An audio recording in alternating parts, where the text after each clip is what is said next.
तो नमस्कार।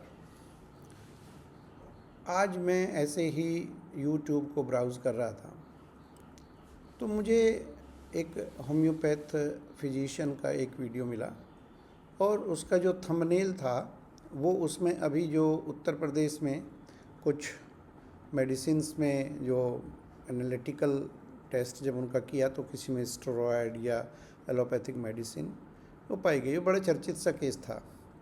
तो उस रेफरेंस में उन्होंने थंबनेल बनाया हुआ था।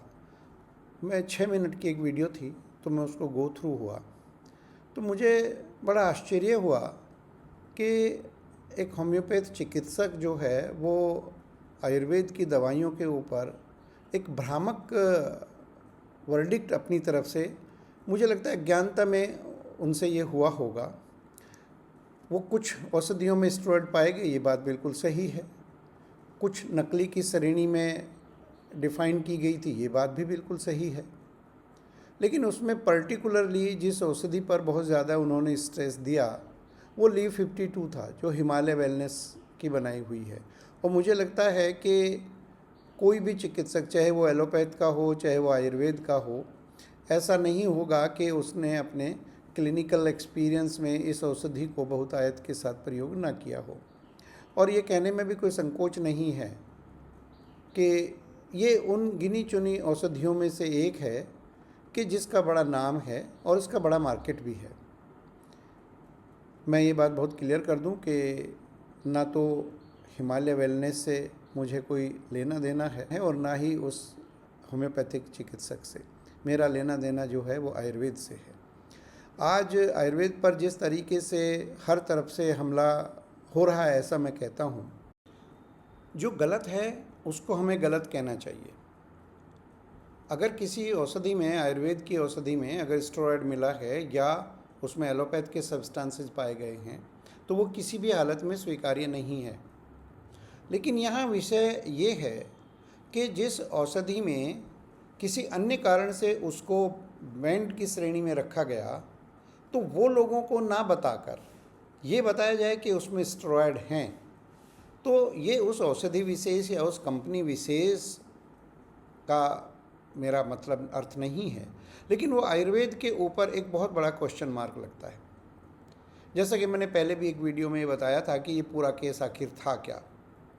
उत्तर प्रदेश की ड्रग लाइसेंसिंग अथॉरिटी में जो लोग बैठे हुए हैं उनकी एक अज्ञानता की वजह से, और ये खाली हिमालय के लिए 52 या सिस्टोन का ही केस नहीं है, ऐसे और भी कई सारे केसेस हैं, ऐसे कई औषधियाँ हैं जिन्हों में पहले से ही, जिनके अंदर शास्त्रोक्त औषधि का एक इंग्रेडिएंट के रूप में वर्णन है।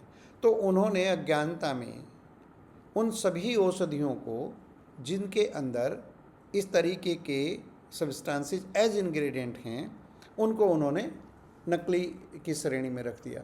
तो ये ना तो औषधि जिस श्रेणी की है उसकी कोई गलती है, ना ही निर्माता की कोई गलती है। अगर गलती किसी, ना ही आयुर्वेद की कोई गलती है। तो गलती अगर किसी की है तो वो स्टेट ड्रग लाइसेंसिंग अथॉरिटीज़ के उन अधिकारियों की है जो अज्ञानता के कारण इतना बड़ा डेंट आयुर्वेद को डाल गए कि वो अभी तक रेक्टिफाई करने में नहीं आ पा रहा है।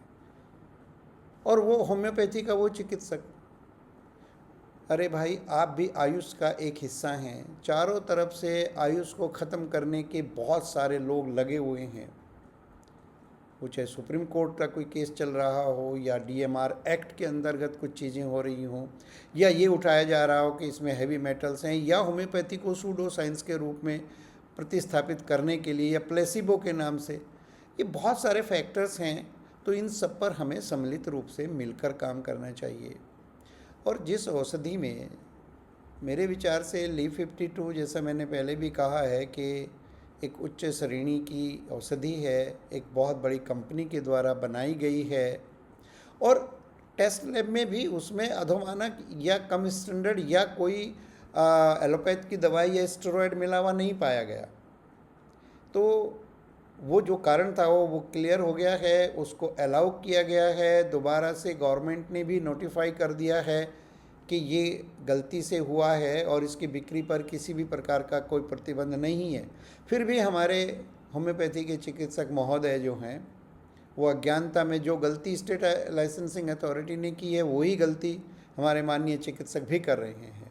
तो मेरा तो निवेदन अपने फेलो फिजिशियन से यही है कि हम किसी औषधि के प्रमोशन में या किसी औषधि की उसको लेट डाउन करने में ना इन्वॉल्व होकर हमें एक कंप्रिहेंसिव रूप से आयुर्वेद पर जो डेंट लग रहा है उसको हम कैसे ठीक कर सकते हैं या उसको हम कैसे बचा सकते हैं। चूँकि आज सोशल मीडिया के ज़माने में कोई चीज़ पब्लिक में कितनी तेज़ी के साथ फैलती है ये हम सब लोग जानते हैं। वो गलत है तो भी बहुत तेज़ी से फैलती है, अच्छी है तो भी बहुत तेज़ी से फैलती है। लेकिन एक बार अगर डेंट डल गया, एक बार किसी की इमेज में एक कमी आ गई तो उसको ठीक करने में बहुत समय लगता है। और ये जो इस तरीके के, ये हो सकता है मेरा व्यक्तिगत विचार हो, आपका विचार मेरे से भिन्न हो, लेकिन मैं मानता हूँ कि ये सब आयुर्वेद के ऊपर एक तरीके से अटैक हो रहा है। ये आयुर्वेद की पॉपुलैरिटी की वजह से भी हो सकता है या अन्य किसी कारण से भी हो सकता है। तो मेरा निवेदन तो यही है कि हम और आप लोगों को उसका पार्ट नहीं बनना है। अपने सिस्टम को सुदृढ़ बनाने के लिए हम जो कुछ कर सकते हों वो हमें करना चाहिए।